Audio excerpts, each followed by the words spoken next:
I apply 2 times study visa. Okay. दोनों time refuse हुआ था। पहले मैं ANMs को एक्सक्लूड करना चाहती हूँ इसमें से, क्योंकि ANMs जो बच्चे हैं वो यहाँ पे आके अपना फर्दर जो है करियर को परस्यू नहीं कर सकते हैं। इस चीज़ में एक चीज़ जो और बहुत मैटर करती है वो है आपका स्टडी गैप। और एक इंटरेस्टिंग फैक्ट ये है कि ये असेसमेंट कैनेडियन नर्सेस की कर रहा है, NNAS national nursing assessment services. खुद ये लोकेटेड है USA में। सॉरी टू से कुछ लोग बच्चों को कहते हैं ओके एलिजिबिलिटी आ गई, फटाफट ATT अप्लाई कर दो, क्योंकि अगर बच्चा ने अब ATT अप्लाई कर दिया, स्ट्रेस शुरू हो गया 6 मंथ वाला। पहले अपना वर्क परमिट या PR अप्लाई कर लें, उसके बाद जो प्रोसेसिंग टाइम होता है टाइम लगता ही है। उस टाइम फ्रेम या ड्यूरेशन में वो अपना NCLEX की एलिजिबिलिटी एंड प्रेपरेशन कर सकते हैं। एग्जाम वहीं बैठ के लिख सकते हैं। वो 5 साल बहुत हार्ड थे नर्सेस के लिए। तो उन्हें जब हमारी रिपोर्ट आती थी ना, तो हमें एलिजिबल नहीं किया जाता था। अपनी कंट्री में डॉक्टर भी है ना, तो फिर भी आपको जो यहाँ का नर्सिंग प्रोटोकॉल है वो फॉलो करना पड़ेगा। अगर आप कहोगे कि नंबर मुझे लेने नहीं है, मुझे RN में सीधा एडमिशन लेना है, तो वो तो हार्ड है। पर्सनल सपोर्ट वर्कर का भी बच्चे कर रहे हैं। और अपार्ट फ्रॉम द नर्सिंग जैसे डेंटल हाइजीनिस्ट वगैरह या कुछ ऐसे प्रोग्राम्स हैं, क्योंकि जहाँ पे आपको ईजी जो है मतलब इमिग्रेशन में हेल्प हो सकती है। तो वो मैं बहुत अर्ली टाइम सेव कर सकती थी अगर मुझे ये चीज़ों का पता होता कि मुझे सपोर्ट है। I am not gonna be a burden on my husband. GNM बच्चे भी RN बन सकते हैं। बहुत सारे र्यूमर्स आ रहे हैं कि GNM एलिजिबल नहीं है। यहाँ कोई ऐसी टिप स्टूडेंट्स के लिए है कि वो यहाँ आने से पहले इंडिया से ही कुछ ऐसे डॉक्यूमेंट साथ लेके आए जिससे उनका टाइम बच जाए। तो मुझे ये बताइए कि जो RPN है, RN है या प्रैक्टिशनर नर्स PN है, इनकी सैलरीज कितनी होती हैं? ऐसी कौन सी सबसे बड़ी गलती है जो बच्चा करता है इस करियर को स्टार्ट करने में? अगर किसी ने अप्लाई किया हुआ है एलिजिबिलिटी के लिए और उसकी फाइल डिले हो रही है, उसका सबसे बड़ा रीज़न क्या रह सकता है? हेलो नमस्कार। अब तक आपको ये समझ में आ गया होगा कि आज के पॉडकास्ट का टॉपिक है कनाडा में नर्सिंग करियर को लेके। इस पॉडकास्ट में हमने नर्सिंग करियर से जुड़े हर एक वो बात की है जो आपको जाननी चाहिए, जैसे कि कौन से कोर्सेज आपको करने पड़ते हैं, कौन से लाइसेंस और कौन से एग्ज़ाम आपको क्लियर करने पड़ेंगे, कितना पैसा आपका एग्ज़ाम क्लियर करने में या लाइसेंस लेने में लगेगा, या फिर करियर ऑप्ट करने के बाद आप कितनी अर्निंग कर सकते हैं। इस इंट्रोडक्शन में मैं आपसे ज़्यादा बात नहीं करूँगा। आज के पॉडकास्ट की हमारी गेस्ट है मनदीप कौर जी, जो कि कनाडा में नर्सिंग करियर की एक कंसल्टेंट है और साथ में तैयारी करवाती हैं लाइसेंस एग्जाम को क्लियर करने की। आई एम प्रिटी श्योर कि इस पॉडकास्ट में आपको सारे सवालों के जवाब मिल जाएंगे। और फिर भी अगर आपका कोई क्वेश्चन है तो हमें कमेंट बॉक्स में ज़रूर बताइएगा। चैनल को सब्सक्राइब नहीं किया है तो जल्दी से चैनल को सब्सक्राइब कर लीजिए और वीडियो को पूरा देख के अपने फैमिली और फ्रेंड्स में पॉडकास्ट को शेयर भी जरूर कर दीजिए। तो चलिए बिना किसी देरी के शुरू करते हैं। This is Mandeep Kaur on Chandrashekhar Arya's talk.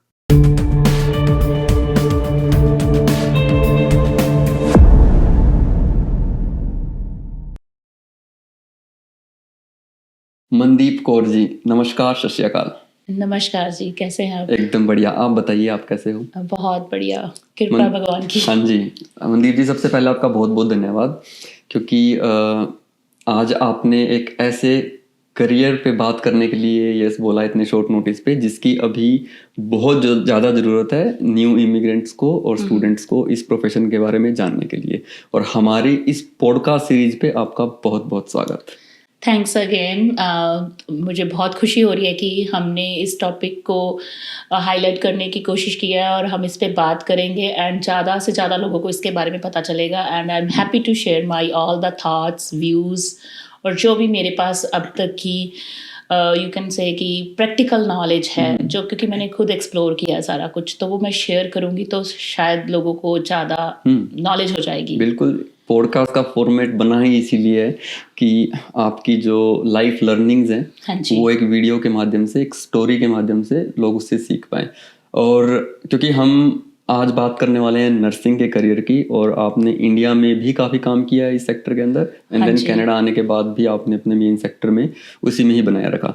तो हम जंप करें इस टॉपिक के ऊपर, उससे पहले मैं 5 मिनट लगाना चाहूँगा आपकी इमिग्रेशन जर्नी पे, क्योंकि ये भी एक लर्निंग होती है। लोग जान पाते हैं कि हर कोई यहाँ आता है, क्योंकि हर किसी के साथ ना एक कहानी जुड़ी रहती है इमिग्रेशन के अंदर, और उसमें एक स्ट्रगल होती है, उसमें एक इंस्पिरेशन होती है। तो सबसे पहले मैं जानना चाहूँगा कि आप कनाडा कब आए थे और किस तरह के वीज़ाज पे आए थे? So thank you for asking this question, क्योंकि डेफिनेटली हर किसी की तरह मेरी भी स्टोरी में बहुत सारे ट्विस्ट एंड टर्न्स रहे हैं। एंड मैंने नर्सिंग करी थी at that time. To be honest, मुझे कोई ऐसा क्लू नहीं था कि मुझे फॉरेन जाना है। Okay. मैंने इंडिया में भी नर्सिंग, बीएससी नर्सिंग इसलिए की थी क्योंकि वहाँ पे हम टीच कर सकते हैं। Okay.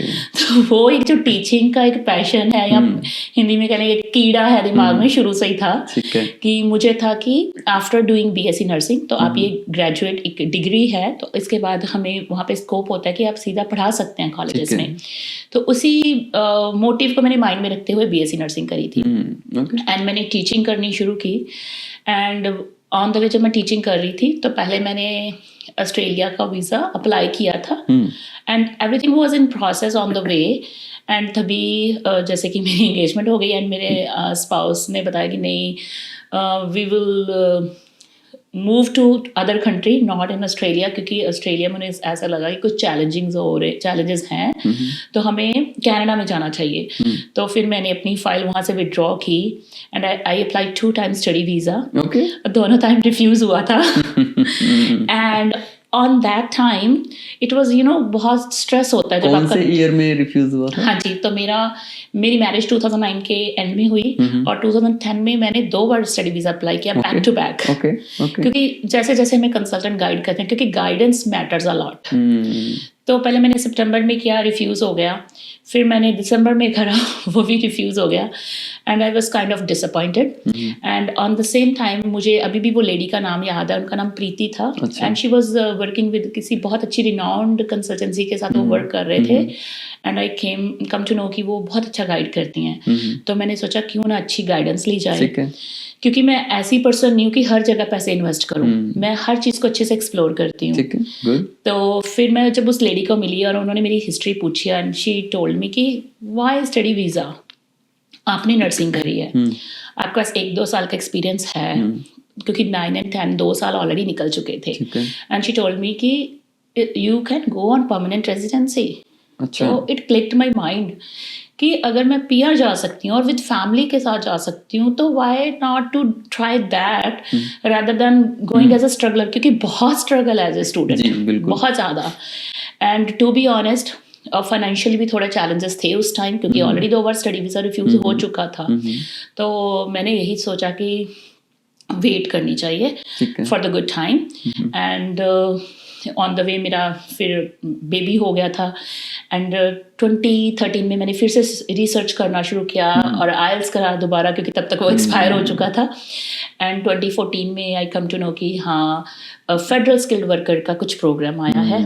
एंड जैसे कहते हैं ना कि भगवान आपके लिए एक खुद रास्ता चूज करके, और प्लानिंग होती है, हमें नहीं पता होता, हम इसलिए टक्करे मारते फिरते हैं दिस दैट वे, क्योंकि हम ट्राई करते हैं अपनी तरफ से, पर भगवान ने जो आपके लिए प्लान किया होता है वो आता है on the way, and we have to wait. But मैं ये नहीं कहती कि वेट ही करते रहो, अपनी तरफ से कोशिश करो, और तुम बहुत सारी चीज़ें सीखते हो उस टाइम पे। तो सारी चीज़ें इतनी अच्छी तरीके से हुई कि मैंने आइल्स किए, मेरे जो रिक्वायर्ड बैंड थे, तब मुझे 7.5 चाहिए थे, वो आ गए। एक्सपीरियंस मेरे पास था। एंड सबसे अच्छी बात ये थी कि उस टाइम ना स्पाउस की एजुकेशन काउंट नहीं करते थे। उस टाइम स्पाउस का आइल्स काउंट करते थे। तो मेरे हस्बैंड भी ऑस्ट्रेलिया से रिटर्न थे, तो he had a good command on English. तो उनका भी फर्स्ट टाइम में रिक्वायर्ड स्कोर आ गया, मेरा भी रिक्वायर्ड स्कोर आ गया, एंड सब कुछ planning wise. And within a year मैंने 2014 में अप्लाई किया, और 2015 में मैं लैंडेड इमिग्रेंट लैंड हुई with my son and with my husband. वैसे देखा जाए तो आपको 4-5 साल लग गए कि आपने जब स्टूडेंट वीजा अप्लाई करने शुरू करने से लेके यहाँ लैंड करने में। बट जब आपने पीआर वाली प्रोसेस स्टार्ट करी तो विद इन ईयर आप यहाँ पहुंच गए। या दैट वाज लाइक कि सब कुछ इतने अच्छे से हो रहा था। नो डाउट रोलर कोस्टर की तरह बहुत सारे अप्स एंड डाउन्स, कभी मेडिकल का इशू आ रहा है, कभी कुछ छोटी मोटी चीज़ें आती रही। बट मुझे लगता है कि चैलेंजेस कीप्स यू बिजी, तो पता नहीं चलता। नहीं, सही है। और यहाँ भी आपने नर्सिंग के प्रोफेशन को ही चुना, और मैंने आपको इस पॉडकास्ट के लिए क्यों चुना, उसका सिर्फ ये रीज़न नहीं है कि आप नर्सिंग प्रोफेशन से हैं, क्योंकि ऐसे ऑप्शंस मेरे पास और भी थे। हाँ जी। लेकिन आप न्यू कमर्स को ट्रेन भी करते हैं इस Yes, प्रोफेशन के लिए, that's right. जिसने एक बोनस ऐड कर दिया क्योंकि आपकी इंफॉर्मेशन वास्ट होने वाली है, हाँ जी। क्योंकि आप डिफरेंट डिफरेंट केसेस सुनते हैं बच्चों के Definitely. कि किसको क्या प्रॉब्लम रहती है। और मैंने Definitely. ऐसा सुना है कि नर्सिंग का जो करियर है उसको स्टार्ट करने का जो प्रोसेस है वो हर किसी का अलग जर्नी रह सकती है। Yes, that's true. तो आपके पास बहुत अच्छे एग्जांपल्स होंगे, तो हाँ जी। चलिए हम शुरू करते हैं हमारी इस करियर की ट्रेन को पटरी पे Sure. चढ़ाते हैं।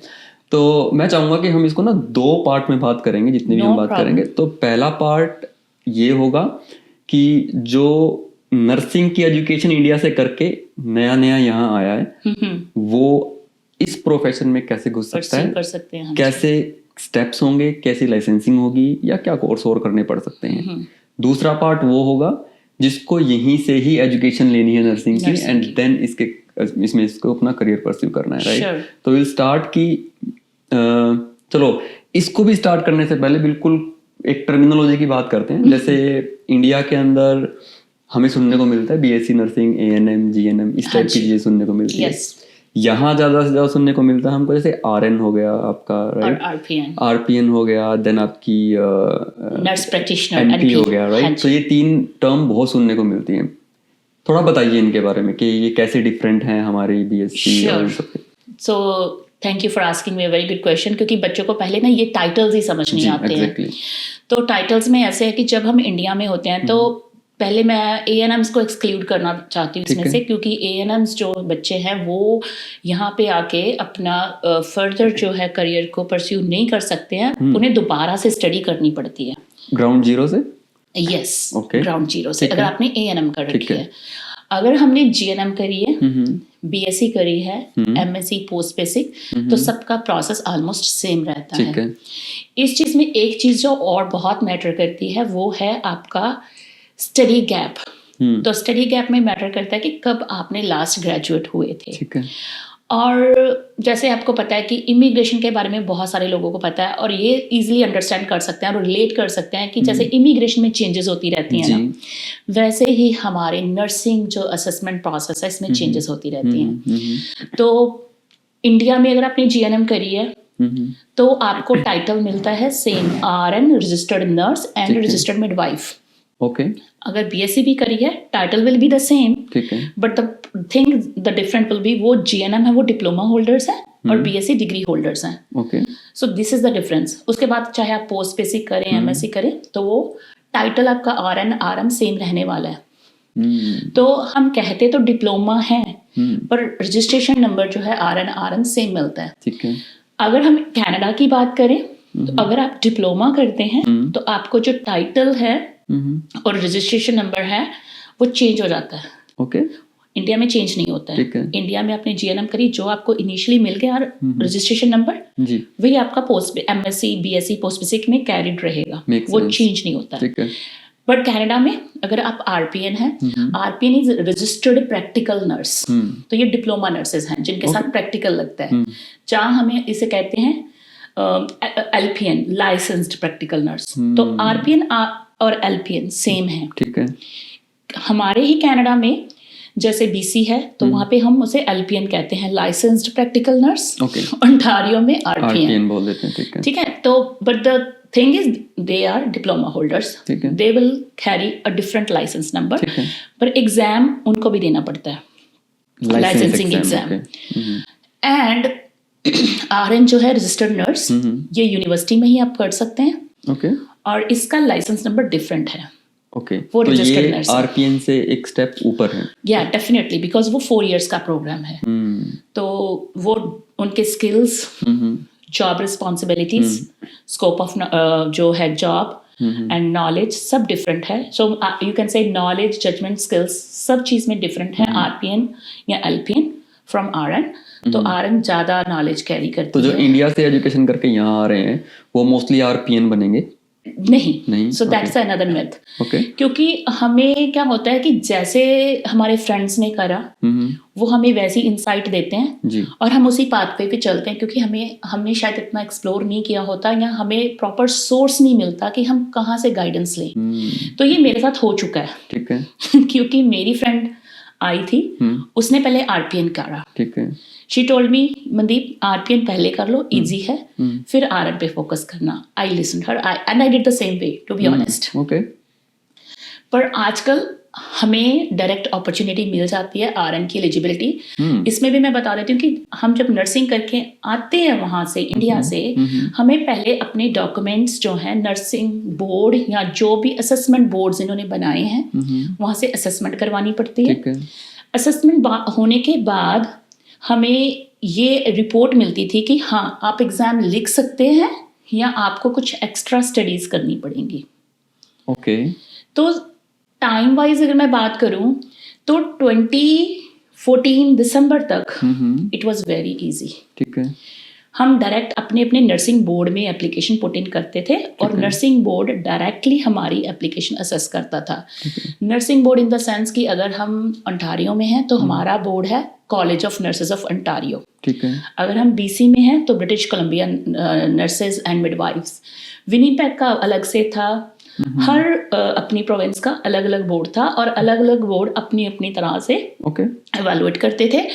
एंड वो ज़्यादा प्रॉब्लम भी नहीं देते थे, डायरेक्ट एलिजिबिलिटीज दे देते थे।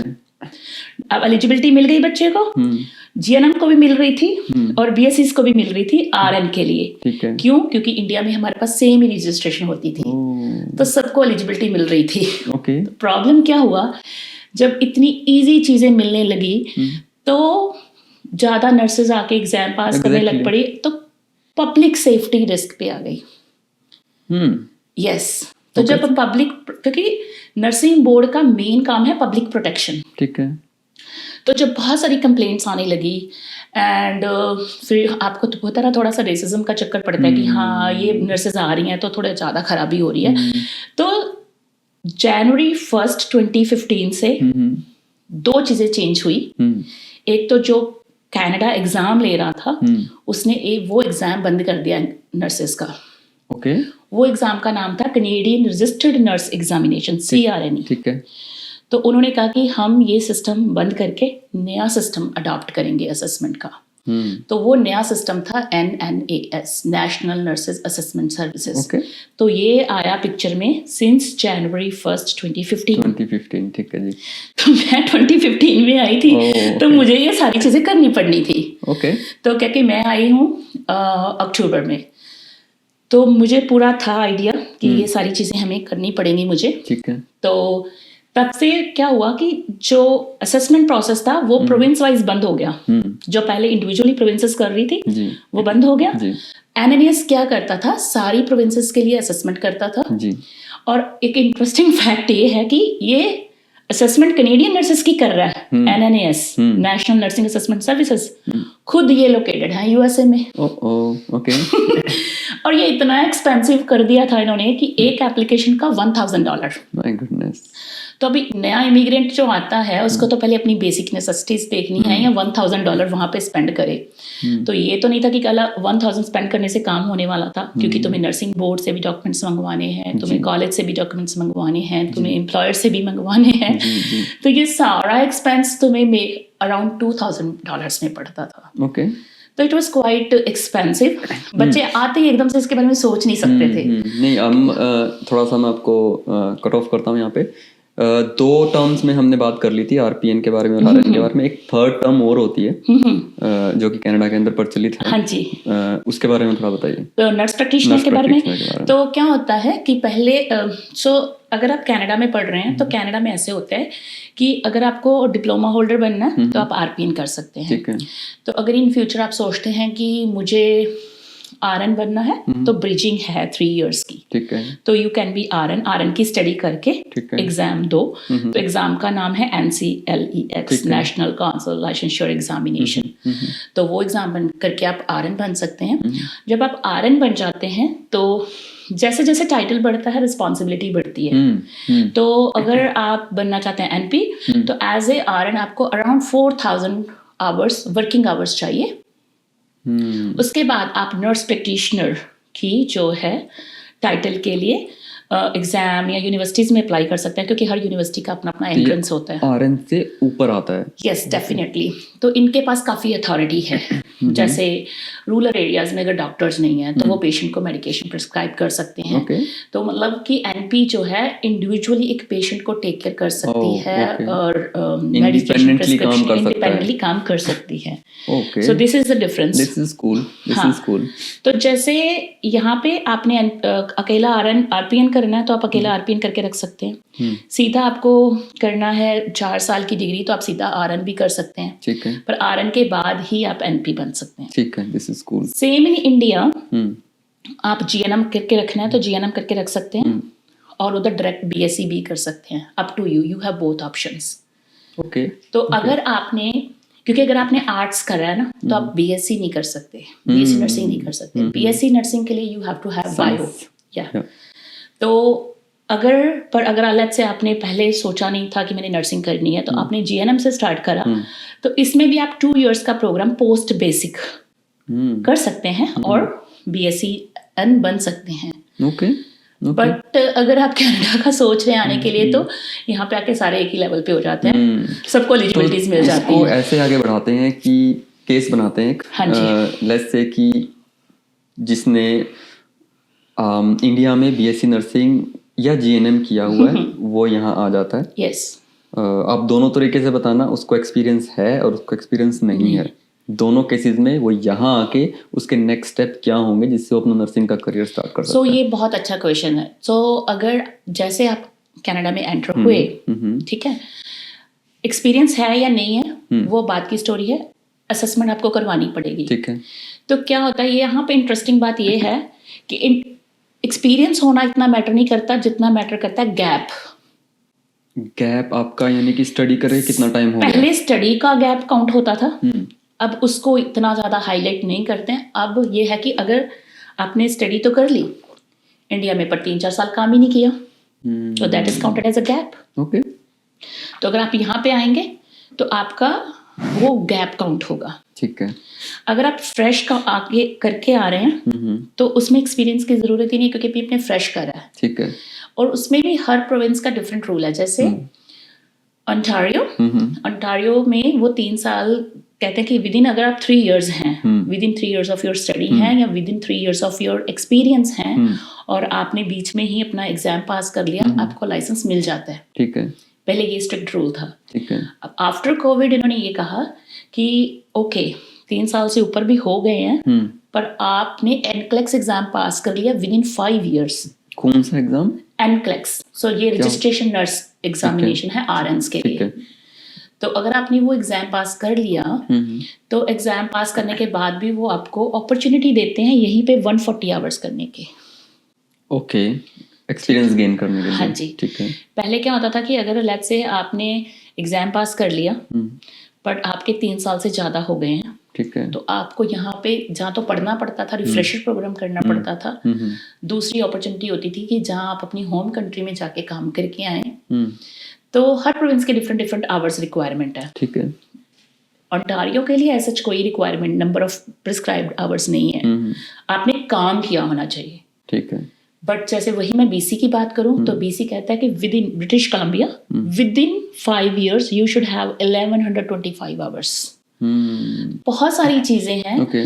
तो जैसे हम केस लेते हैं तो फिर डिपेंड करता है। तो जैसे आपका क्वेश्चन था कि क्या फर्क पड़ेगा अगर एक्सपीरियंस है या नहीं है, तो फर्क पड़ता है वो 3 इयर्स का। चाहे आप फ्रेश ग्रेजुएट हैं विद इन 3 इयर्स हैं और चाहे आपके पास एक्सपीरियंस है और विद इन 3 इयर्स हैं, आपका सेम रहेगा। ओके।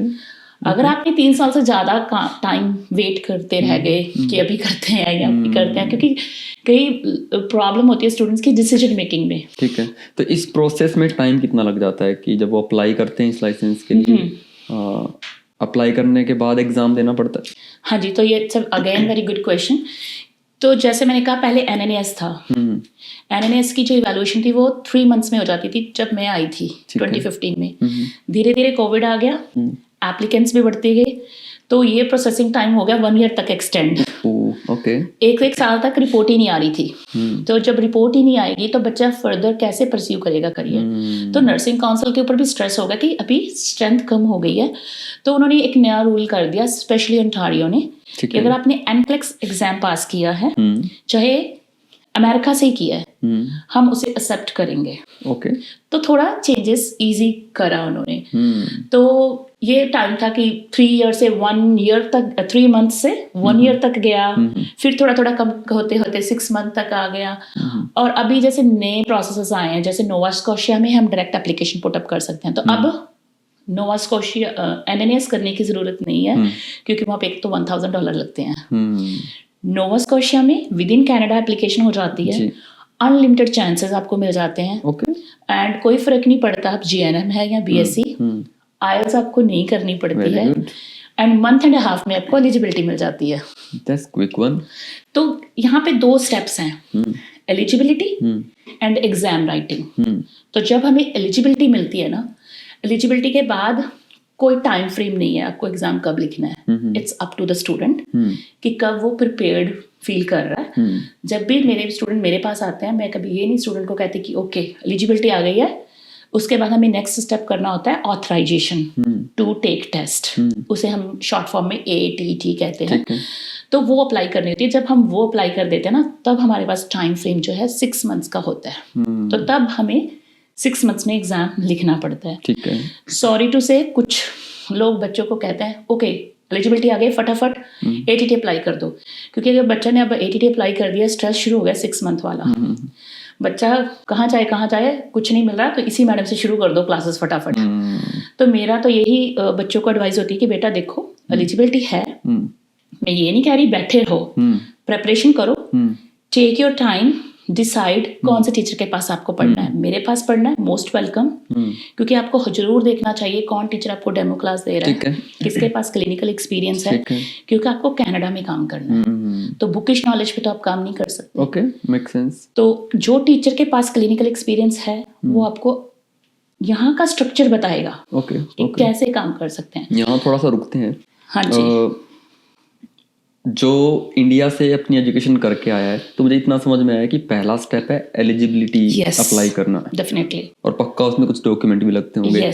तो यहाँ कोई ऐसी टिप स्टूडेंट्स के लिए है कि वो यहाँ आने से पहले इंडिया से ही कुछ ऐसे डॉक्यूमेंट साथ लेके आए जिससे उनका टाइम बच जाए। So the interesting part in here, जब हम NNS करते थे तो हमारे पास जो रिपोर्ट आती थी वो हमने पर्टिकुलर बोर्ड्स में देनी होती थी, एंड वो बोर्ड्स में आपको एलिजिबिलिटी काफ़ी टिपिकल था। पहले इतना ये अवेयरनेस नहीं थी, तो बच्चे यहाँ पे आके मोस्टली एग्जाम पास करते थे। ठीक है।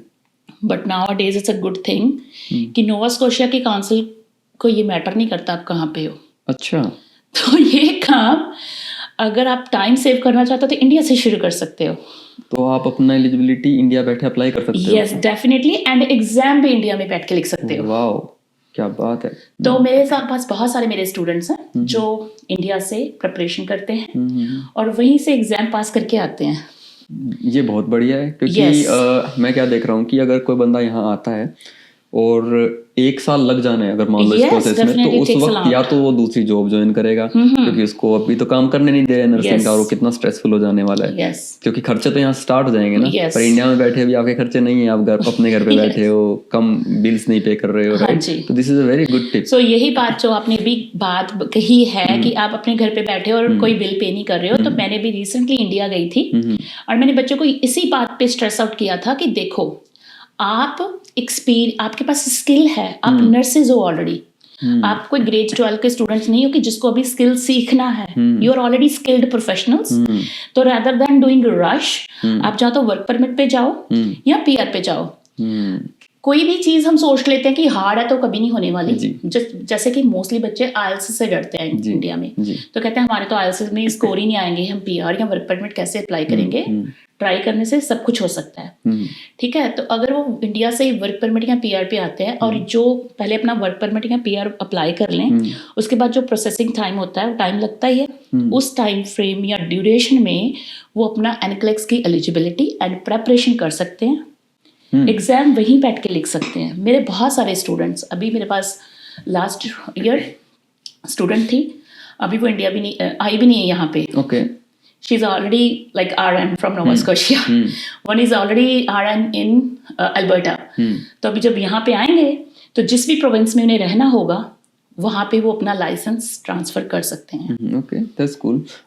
मुझे इतना समझ में आ गया कि पहले उसने अपना लाइसेंस एलिजिबिलिटी अप्लाई करनी है, अगर एलिजिबल है तो उसको बोला जाएगा एग्जाम पास कर लो। हाँ जी। एग्जाम पास कर लेते हैं तो उनको लाइसेंस मिल जाता है। मिल जाता है। हाँ जी। ओके, ऐसा भी होता है कि एलिजिबिलिटी अप्लाई की पूरी बन नहीं रही है, ऐसा तो नहीं होता। बोर्ड अगर तो बोर्ड ऐसा बोल सकता है कि ये एड ऑन इसमें कर लो, देन यू। ये था पहले जब हम NNS के थ्रू जाते थे, ठीक है।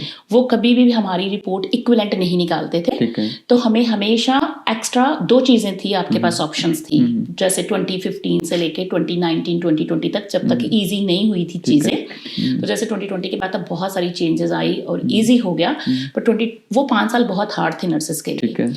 तो उन्हें जब हमारी रिपोर्ट आती थी ना, तो हमें एलिजिबल नहीं किया जाता था। ठीक है। बहुत हद तक हमें RPN के लिए एलिजिबल कर देते थे, पर RN के लिए नहीं करते थे। तो मेरे को उन्होंने ऐसे कंसिडर किया कि 2008 में ये ग्रेजुएट हैं और 2016 में मेरी रिपोर्ट कंप्लीट हुई थी। तो दे सेड कि नहीं, you have 8 years study gap, तो अभी आपको यहाँ पढ़ना पड़ेगा। तो मैंने कोई हिम्मत नहीं हारी, मैंने कहा इट्स ओके। जैसे मेरी फ्रेंड ने कहा था RPN शुरू करना, तो मैंने RPN का रिफ्रेशर प्रोग्राम इन पर्सन जाके किया। तो वो मेरे लिए बहुत बड़ी लर्निंग थी। तो तब ये चीजें मैटर करती थी कि आपको पढ़ना पड़ेगा। 2 ऑप्शंस होती थी, आइदर स्टडी और आइदर हमारे पास एक एग्जाम होता था नर्सेस के लिए, ऑस्की एग्जाम। अब तो काफी लोगों को उसके बारे में भूल ही गए हैं, क्योंकि लोगों के पास शॉर्टकट्स आ गए हैं। नोवा स्कोशिया वाला आ गया। हाँ जी। तो वो ऑस्की एग्जाम क्या था? ऑब्जेक्टिव स्ट्रक्चर्ड क्लिनिकल एग्जाम था। उसमें 2 चीजें होती थी, आपको क्लिनिकल एग्जाम प्रैक्टिकल करना पड़ता था, प्लस थ्योरेटिकल एग्जाम। दोनों पास करने के बाद आपको NCLEX की एलिजिबिलिटी मिलती थी, फाइनल एग्जाम की। या फिर आप कोर्सेज करो 6 महीने साल, फिर एलिजिबिलिटी मिलती थी। ओके, तो अभी एट प्रेजेंट सबसे बेस्ट जो प्रोसेस है वो नोवा स्कोशिया वाला है। यस, उनको आते ही अप्लाई कर देना चाहिए। और नोवा स्कोशिया वाले रूट पे अगर जाते हैं तो कितने महीनों में रैप अप कर सकते हैं? अगर बच्चा अच्छा है पढ़ने में, बिल्कुल टाइम वेस्ट नहीं कर रहा, तो with in 6 month you will be totally fine. आपके पास लाइसेंस होगा RN का। तो जैसे आप वो इंडिया में बैठ के भी कर सकते हैं, including eligibility check and exam. मैं बच्चों को कहती हूँ कि आप एलिजिबिलिटी अप्लाई कर दो और साथ के साथ क्लासेस शुरू कर दो, तो it will save your time. Okay, तो अभी कुछ बच्चे ऐसे मिलते हैं जिनको more than a year 2 year हो गए अप्लाई किए, अभी तक उनकी ऐसा कुछ नहीं है। ओके। कई लोग टू बी ऑनेस्ट वही बात कहूंगी कि गलत गाइडेंस या कंसल्टेंसी में पड़ जाते हैं, तो उनको अभी भी NNS जो पुराना हो चुका है, जो अभी आप सेव कर सकते हैं, तो अभी उसी में उलझा देते हैं। तो क्या होता था उसमें, मैं आपको चीज़ ऐड कर देती हूँ कि जब हम NNS से एलिजिबिलिटी नहीं मिलती थी ना, तो हमें या तो कोर्स करना पड़ता था या उसकी एग्जाम। ये 5 साल यही चलता रहा। 2020 में ओंटारियो ने कहा कि ओके, अगर आपने कहीं से भी एग्जाम पास किया तो हम एक्सेप्ट करेंगे। तो कहीं से भी USA was the easiest option. और USA में भी 2-3 प्रोविंसेस थी, स्टेट्स थी, लाइक टेक्सास, न्यूयॉर्क, इलिनॉइस। तो वहाँ से बच्चे एग्जाम पास कर रहे थे एलिजिबिलिटी लेके, और वो एग्जाम ओंटारियो एक्सेप्ट करता था। तो जब वो पास कर लेते थे, ओंटारियो में RN हो जाते थे, तो जिसको विनीपेग मूव करना है वो विनीपेग में ट्रांसफर कर रहा था, कोई अल्बर्टा में, कोई BC में। तो वैसे चल रहा था सिस्टम। ओके। तो अब कई लोग अभी भी यही स्टूडेंट्स को गाइड करते हैं, तो वो 2 जगह पे पैसे वेस्ट कर रहे हैं, NNS एंड न्यूयॉर्क। मैं कहती हूँ हाँ, न्यूयॉर्क करो अगर आपको USA जाना है, क्यों नहीं करो। यस, आप अगर कनाडा में आना है तो नोवा स्कोशिया करो। पहले तो अल्बर्टा का भी काफी इजी था, अनलिमिटेड चांसेस थे। अब उन्होंने लिमिट कर दिए हैं। तो हम कहते हैं कि ठीक है, लिमिट कर दिए हैं, तो बच्चों को ना फोबिया बहुत है एग्जाम का।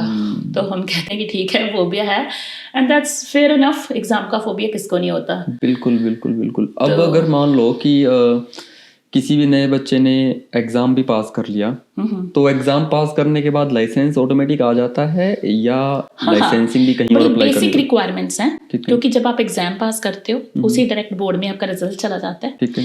तो अगर उनके पास कई बार होता है कि PCC वगैरह अप्लाई करनी है, अगर आपने पहले नहीं करी है, और 1-2 चीज़, और उनकी जो फाइनल फीस भरते ही जैसे ही आप फिल करोगे ऑन द स्पॉट आपको लाइसेंस नंबर मिल जाता है। तो ये आरपीएन का मिलता है? दोनों का, आरपीएन जिसका भी आप RN? एग्जाम लिख रहे हो, जिसका भी आप, और आपको किसका एग्जाम लिखना है ये कैसे पता चलता है आपको? तो कहीं जैसे मैंने कहा कि बच्चा फोबिक है, वो कह रहा है कि बड़ा हार्ड है मेरे लिए, मैं आरएन नहीं करना चाहता, मेरी आरपीएन की एलिजिबिलिटी अप्लाई करो। ठीक है।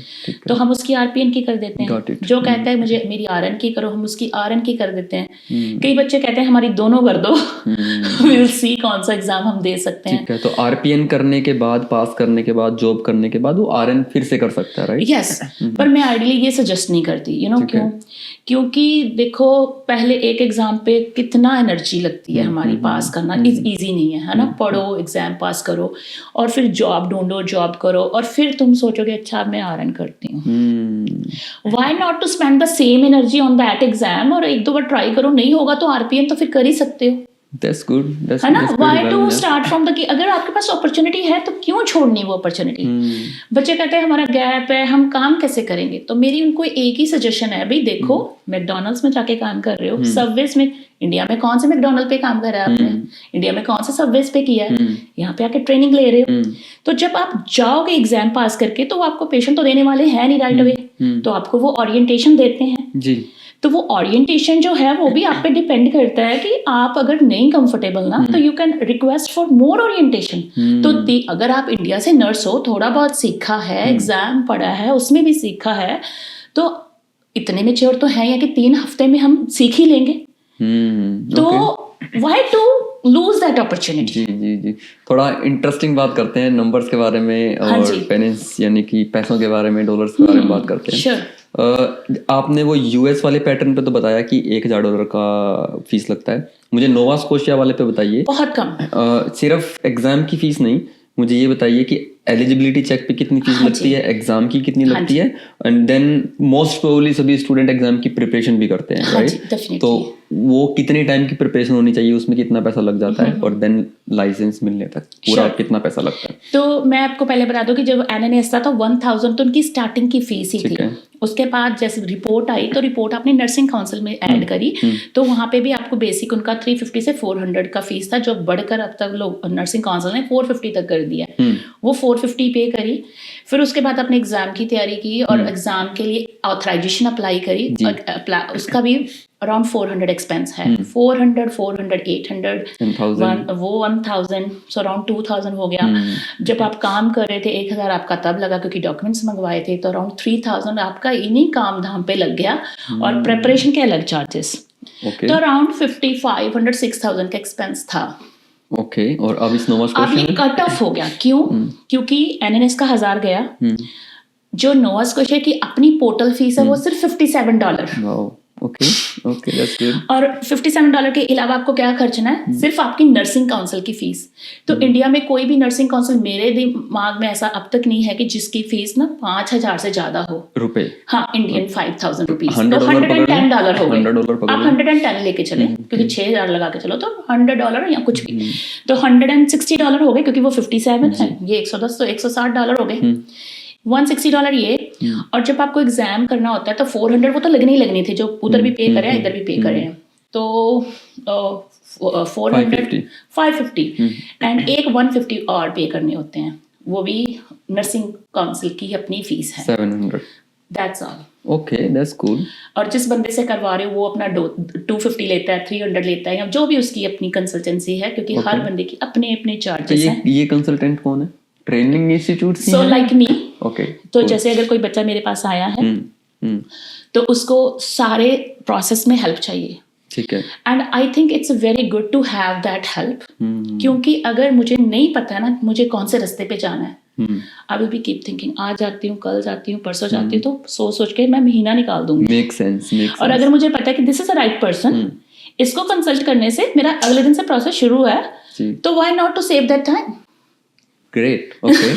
तो ये जो कंसल्टेंट है आपकी तरह के, हाँ जी, वो 2 काम करते हैं, डॉक्यूमेंट्री प्रोसेस में भी हेल्प करते हैं, प्लस आपको थियोरेटिकल पढ़ाते भी, एग्जाम की प्रिपेयर कराते हैं। तो हाँ जी, डॉक्यूमेंट के लिए तो आपने बता दिया $200, $250, $300 ले लिए, और एग्जाम प्रेप के कितने पैसे लगते हैं? सो डिपेंड करता है अगेन हर मुझे लगता है कि हर जो भी एजुकेशनिस्ट है वो अपने हिसाब से, जो हमारा मैक्सिमम फीस स्ट्रक्चर था वो 2000 था पहले, to be honest in the market.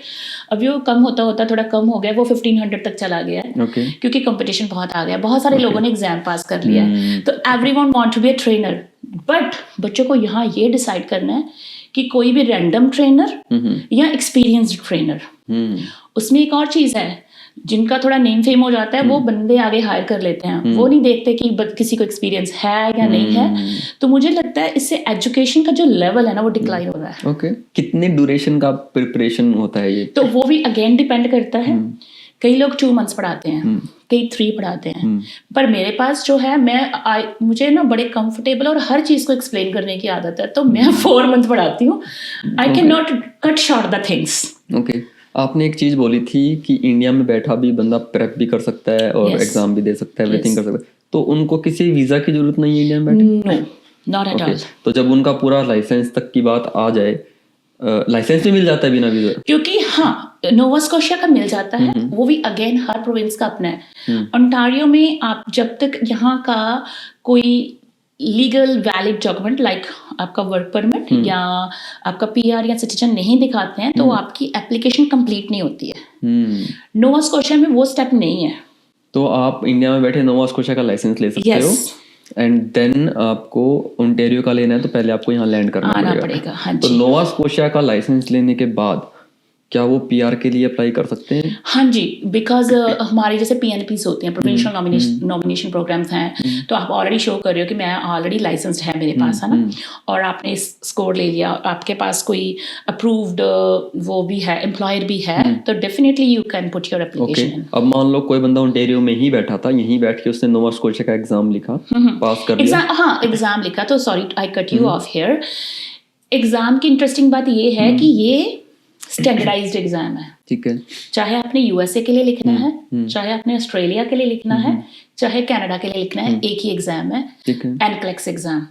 एक बार पास करना है, यू कैन ट्रांसफर इट्स जो क्रेडिट्स हैं कहीं भी, आपको बार बार एग्जाम नहीं लिखना, दोबारा फिर से कोई एड ऑन एग्जाम नहीं देना उसको। तो ओंटारियो में बैठ के भी वो स्टैंडर्ड एग्जाम दे दिया तो वो ओंटारियो की लाइसेंसिंग भी ले सकता है उसी नोवा स्कोशिया वाले से। Yes, you can write this exam कहीं से भी, आपको कहीं नहीं जाना आना।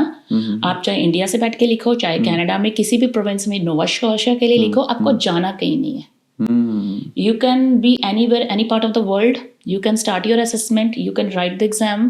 बस unless वहाँ पे ये ना हो कि वहाँ पे क्योंकि इसका जो एग्जाम कंडक्ट करते हैं ना वो पियर्सन बोर्ड है। Okay. So पियर्सन व्यू एक I won't say regulatory body. It's an examination body. तो यहाँ पे भी थोड़ी सी हैं 2-3 छोटी छोटी चीजें समझने के लिए कि एग्जाम लेने वाला नर्सिंग बोर्ड कोई और है, मतलब जो सेट करता है एग्जाम वो कोई और है, उसको कंडक्ट कोई और करता है। बाद में वो वैलिड हर जगह है और ये लाइफ टाइम वैलिड एग्जाम है, कभी भी एक्सपायर नहीं होता एज लॉन्ग आप इसे रिन्यू करते रहें तो। ठीक है, मेक सेंस। एक बिल्कुल क्विक सा क्वेश्चन लूंगा फिर हम आगे बढ़ेंगे। जैसे हम लोग इंडिया से आते हैं ना, तो हमारी आदत है ये जज करने की कि कौन सा एग्जाम आसान है कौन सा मुश्किल है। जैसे पहले होता था ना कि जैसे कि भाई पीएमटी इजी है, एम्स और मुश्किल है, देन एएफएमसी और भी ज़्यादा मुश्किल हो जाता है। तो ऐसे अगर हम देखें तो ये लाइसेंसिंग एग्जाम जो है हमारे इंडियन बच्चे जो पढ़ के आ रहे हैं उनके लिए कैसा एग्जाम है? ये आसान है, मीडियोकर है या? सो अगेन इसमें मैं कहूँगी कि डिपेंड्स आप अपनी नॉलेज को कैसे यूज़ कर रहे हैं। अगर तो आप वो वाले बच्चे हैं जो रट्टा मार के पढ़ते हैं ना, क्रैमिंग करके पढ़ रहे हैं, फिर तो मुश्किल है। ओके। अगर आप हर चीज को समझ के पढ़ रहे हैं ना, फिर कुछ मुश्किल नहीं है। ओके। बस इतना सा ही फर्क है। अगर आपकी मैच्योरिटी लेवल वहां तक नहीं पहुंची कि ये मैंने सीखा है, इसको मैंने यहाँ यहाँ यहाँ कहाँ कहाँ अप्लाई करना है, अगर वो सीखी हुई नॉलेज आप सब एस्पेक्ट्स में अप्लाई कर रहे हो, तो दिस एग्जाम इज नथिंग। मेरे इंडिया में बैठे हुए बच्चे, जैसे मैंने 2-3 अभी क्रैक करके, उन्होंने, क्योंकि ये एग्जाम का एग्जामिनेशन पैटर्न भी डिफरेंट है। अगर आप बहुत अच्छा कर रहे हो तो 85 पे क्वेश्चंस बंद हो जाते हैं, बहुत बुरा भी कर रहे हो तब भी 85 पे बंद हो जाता है, और मैक्सिमम क्वेश्चंस इसमें 150 आते हैं। तो डिपेंड करता है कि किस लेवल तक आप जा रहे हो। तो मेरे वो दोनों बच्चे जो उन्होंने रिसेंटली पास किया, दोनों ने 85 पे बंद करा है। तो मतलब जो मैंने पढ़ाया उन्होंने वो समझा, उस नॉलेज को यूज किया, क्योंकि कोई ऐसा नहीं है कि ये परमानेंट क्वेश्चंस हैं। तो जैसे हम ह्यूमन बीइंग है, तो ये नर्सिंग एग्जाम है, कुछ भी थोड़ा सा पैरामीटर चेंज किया क्वेश्चन में, आंसर चेंज हो जाएगा। तो अगर आप वो नॉलेज अप्लाई नहीं कर सकते हैं, सिर्फ रट्टा मार के पढ़ने की कोशिश कर रहे हैं, then it's hard. Okay quickly हम जंप करते हैं हमारे सेकंड पार्ट पे, क्योंकि टाइम भागा जा रहा है, उड़ रहा है कि टू मच नॉलेज है ना, बहुत तो ज़्यादा। दूसरा पार्ट ये था कि अगर कोई बच्चा यहाँ है और यहीं अपनी एजुकेशन स्टार्ट करना चाहता है, हाँ जी, तो उसको कहाँ से और कौन से कोर्सेज करने चाहिए और फिर वो क्या जॉब कर सकता है? सो अगर आप यहाँ पे ऑलरेडी ग्रेड 12 आपने यहाँ से की है, देन तो आपके लिए इजी रहेगा, क्योंकि अगर आपने ग्रेड 12 में बायो एंड मैथ्स करा है तो आप इजीली इनरोल कर सकते हैं। ठीक है। जिस भी कॉलेज में यूनिवर्सिटी में जाना है, तो अगर आप डिप्लोमा करते हैं तो आरपीएन का डिप्लोमा कर रहे हैं। मैं आपको फिर से कट करूंगा यहाँ पे, क्योंकि मैं आपको एक केस दे देता हूँ, क्योंकि मोस्टली हमारे बच्चे यहाँ जो आते हैं वो या तो ग्रेजुएट करके आए हुए हैं, मैं वो या फिर पहुंचूंगी वहां पे। ओके, हाँ जी। ओके। सो मेरा ये था कि अगर आपने यहाँ पे ग्रेड 12 किया ना, it's easy to get your admission. ठीक है। फिर आपको इंग्लिश या कुछ और टेस्ट की कोई वरी करने problem की नहीं जरूरत नहीं है। अगर आप 12th ग्रेड इंडिया से करके आए हो, तो उस पे कितने परसेंट लिए हैं आपने, बायो या मैथ करा है कि नहीं, वो मैटर करता है। कोई एज लिमिट नहीं है, आप कभी भी नर्सिंग की एडमिशन ले सकते हैं। ठीक है। पर जिस भी कॉलेज में लेंगे वहां पे आप अपने क्रेडेंशियल्स भेजेंगे ग्रेड 12 के, वो बाकी की चीजें मैटर नहीं करती हैं, आपने कौन सी मास्टर्स करी है या पीएचडी, वो मैटर नहीं करती है। क्योंकि यहाँ पे अगर आप अपनी कंट्री से डॉक्टर भी है ना, तो फिर भी आपको जो यहाँ का नर्सिंग प्रोटोकॉल है वो फॉलो करना पड़ेगा। ओके। तो वो आपके डॉक्यूमेंट्स असेस करते हैं, ग्रेड 12 में आपने क्या करा था, कितने परसेंटेज थे। कई लोगों का इंस्टीट्यूशनल सलबन होता है तो वो लेते हैं, कई लोग आइल्स कंसिडर करते हैं टू फॉर द एडमिशन। तो वो बेसिक चीजें आपको देनी पड़ेंगी। लेट्स से आपने नहीं करा, मैथ या बायो आपका मिसिंग है ग्रेड 12 में, तो वो आपको 6 मंथ का जर्नल आर्ट्स एंड साइंस का प्रोग्राम देते हैं, ताकि वो अपनी बेसिक नीड्स अपनी पूरी कर लें, रिक्वायरमेंट्स पूरी कर लें। अब आपने वो कर ली है, अब आपको डिप्लोमा में लेना है, डिग्री में लेना है, अप टू यू।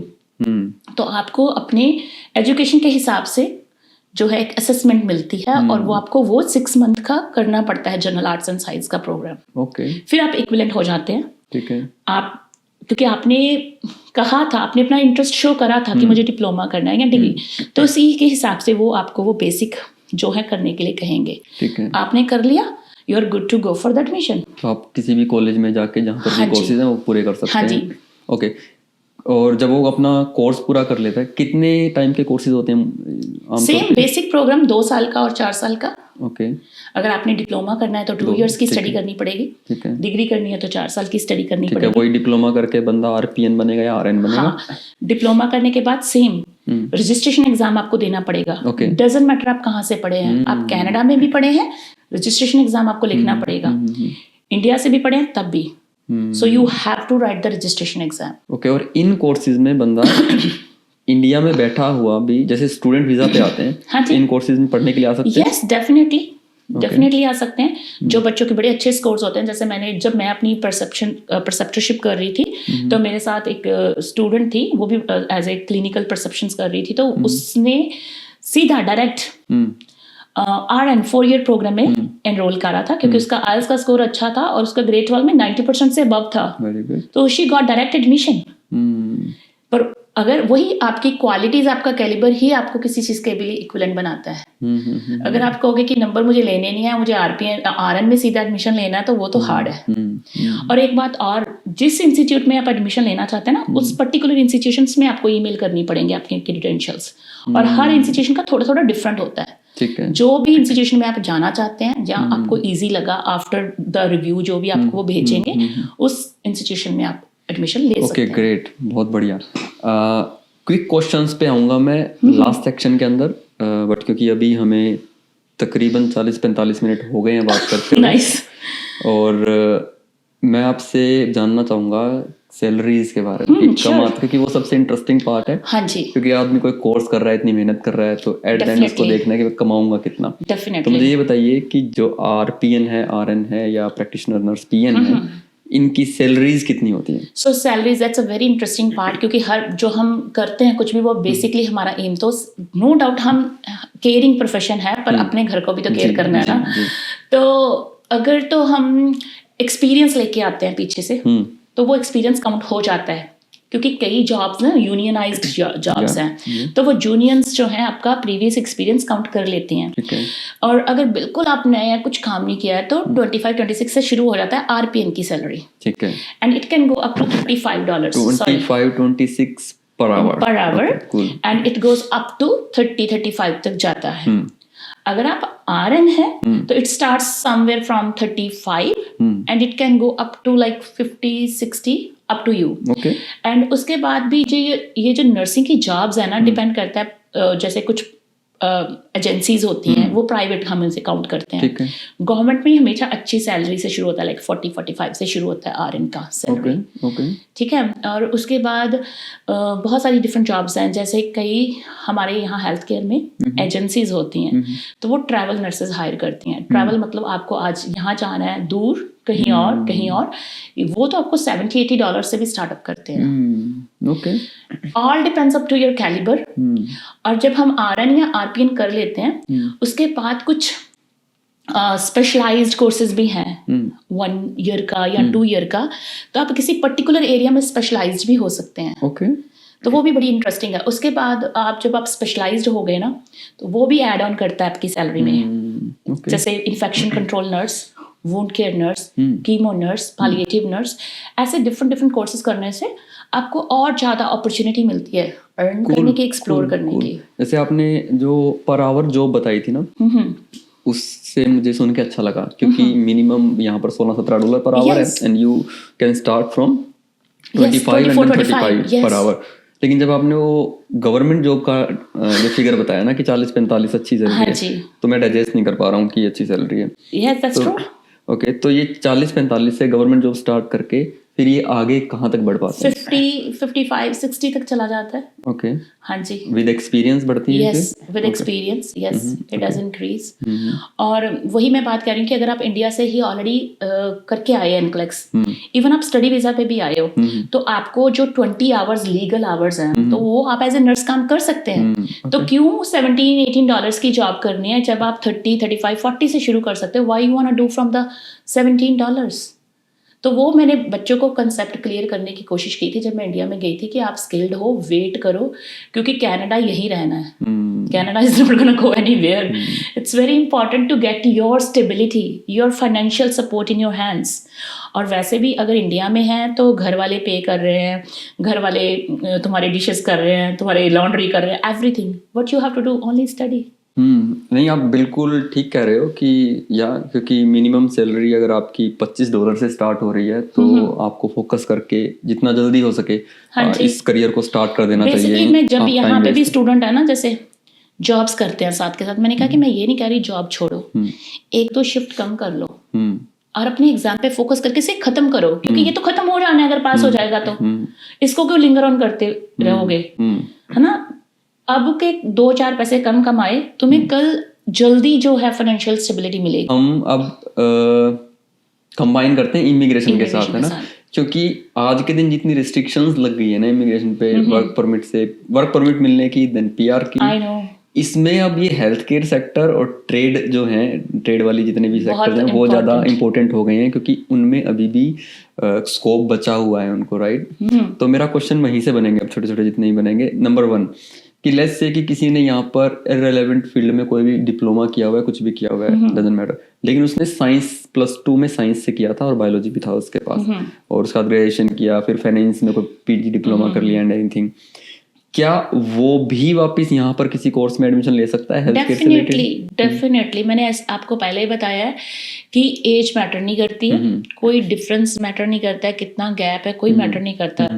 जब आप चाहें तभी सवेरा। ओके, बिल्कुल। इसको थोड़ा सा इंटरेस्टिंग बनाता हूँ इस क्वेश्चन को, क्योंकि पता चला कि यहाँ एडमिशन लेने के ना कोर्सेज बड़े हैं, 2 साल के, 4 साल के ऐसे हैं। क्या हेल्थ केयर सेक्टर के अंदर छोटे और भी ऐसे कोर्सेज हैं जिसमें बच्चा एडमिशन ले सकता है और उसका इमिग्रेशन पाथवे फास्ट हो जाए? हाँ जी, मुझे लगता है कि पर्सनल सपोर्ट वर्कर का भी बच्चे कर रहे हैं। ओके।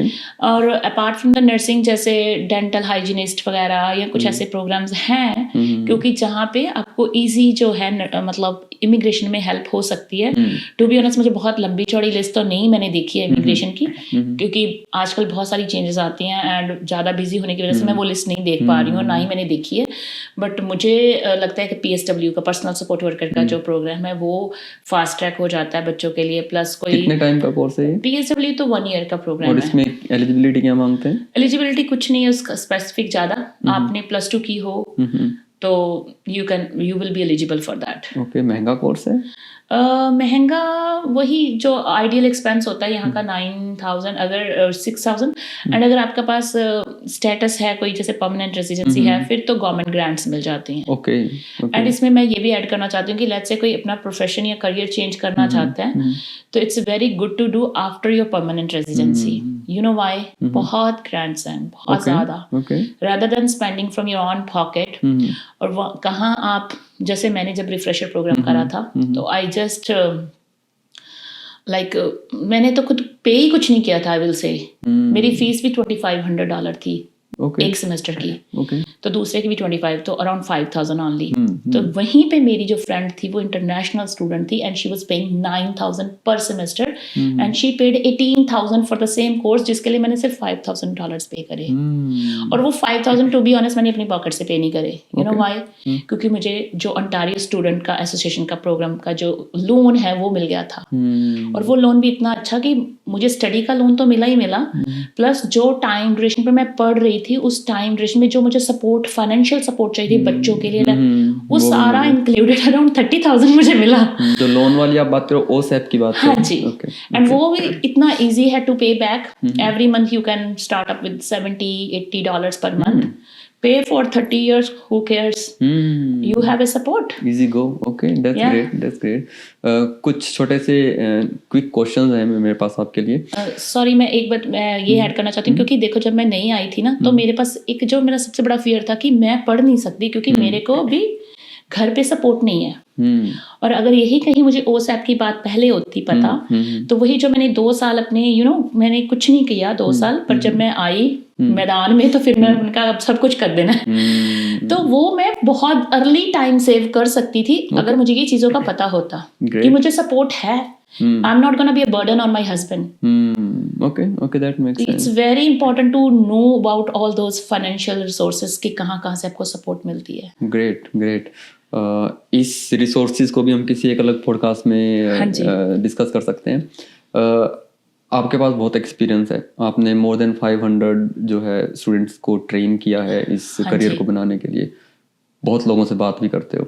आपके अकॉर्डिंगली ऐसी कौन सी सबसे बड़ी गलती है जो बच्चा करता है इस करियर को स्टार्ट करने में? जो taking a lot of time, decision लेने में और फिर एग्जाम प्रिपरेशन करने में। बच्चे ये सोचते हैं अगले 2 महीने में कर लूंगी, 3 महीने में।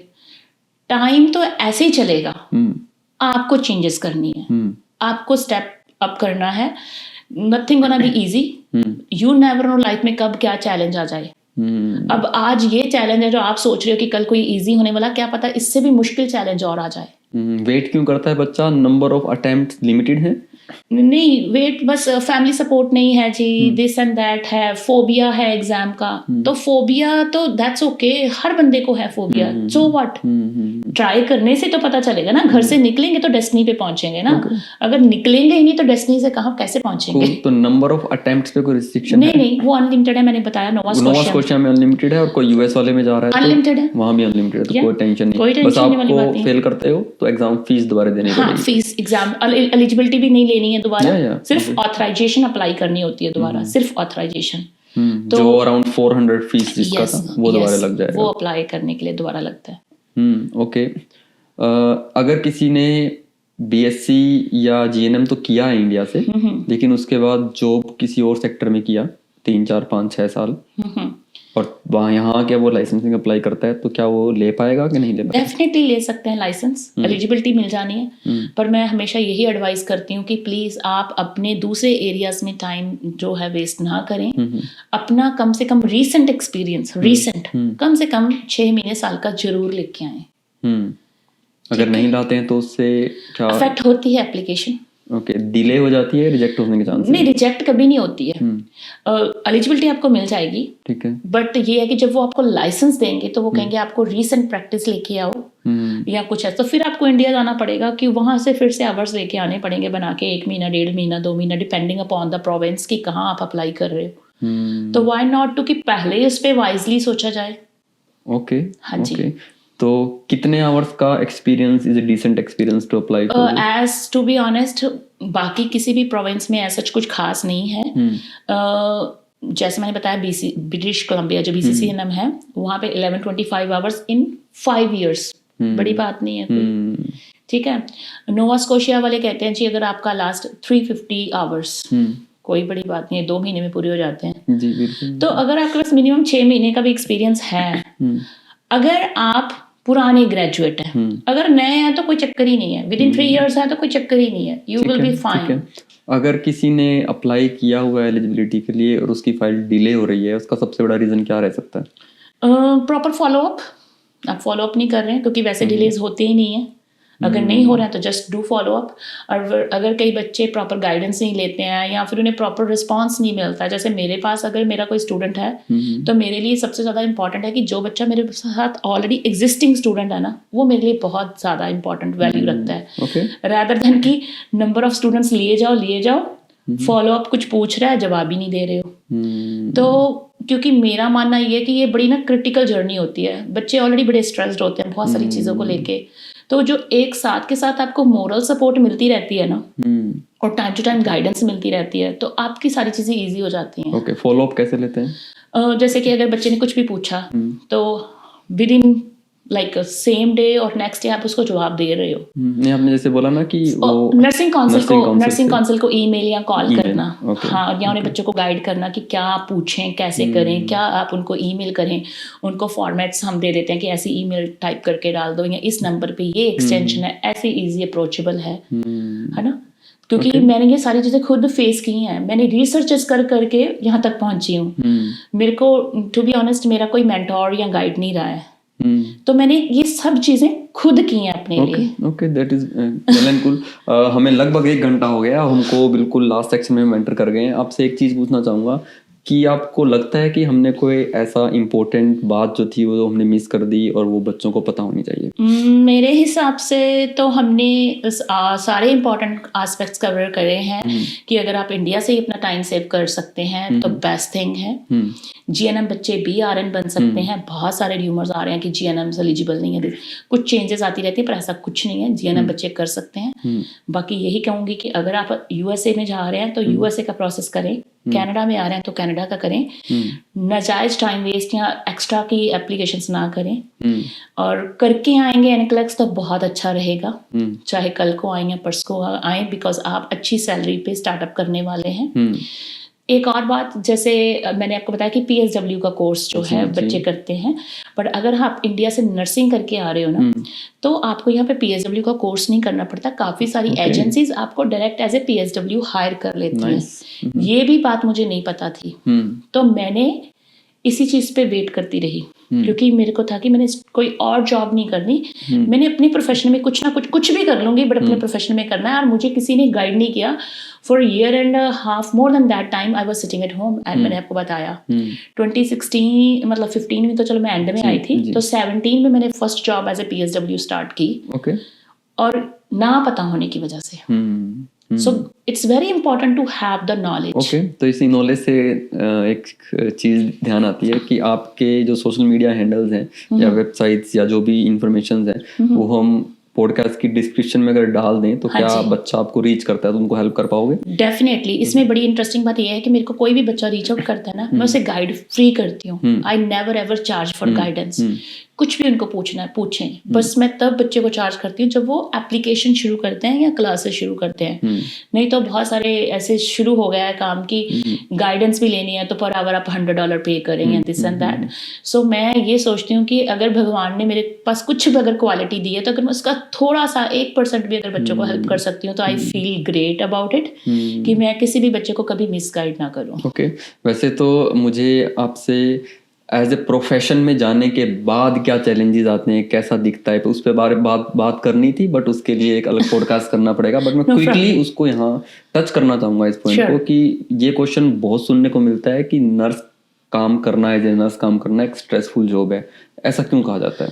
स्ट्रेसफुल क्योंकि आपको बड़े ही लिमिटेड टाइम फ्रेम में हर चीज़ करनी है, पेशेंट को केयर किया, डॉक्यूमेंट रिकॉर्डिंग सब करनी है साथ के साथ, क्योंकि इंडिया में कई चीज़ें डिफरेंट है और यहाँ पे वो टोटली डिफरेंट है। यहाँ पे रिकॉर्डिंग रिपोर्टिंग डॉक्यूमेंटेशन मस्ट है, क्योंकि अगर आपने डॉक्यूमेंट नहीं किया ना मतलब आपने काम ही नहीं किया, तो इसलिए उसको थोड़ा सा लोगों को चैलेंजिंग लगता है।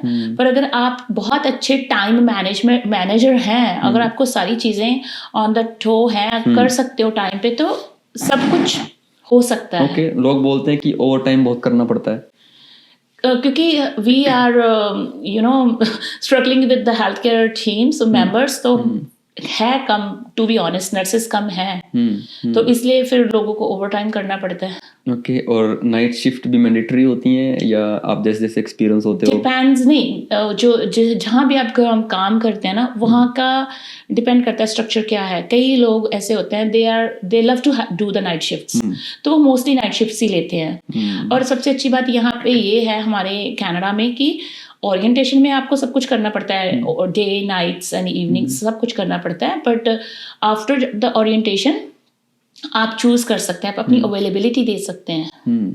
बट हाँ, कभी उनको ज़रूरत पड़ती है तो definitely you have to accommodate, but the good thing is कि आप अपनी अवेलेबिलिटी देते हैं and according to your availability आप जो है शिफ्ट्स पिकअप करते हैं, और या आपका रोटेशन प्लान जो है आपकी अवेलेबिलिटी के हिसाब से बनता है।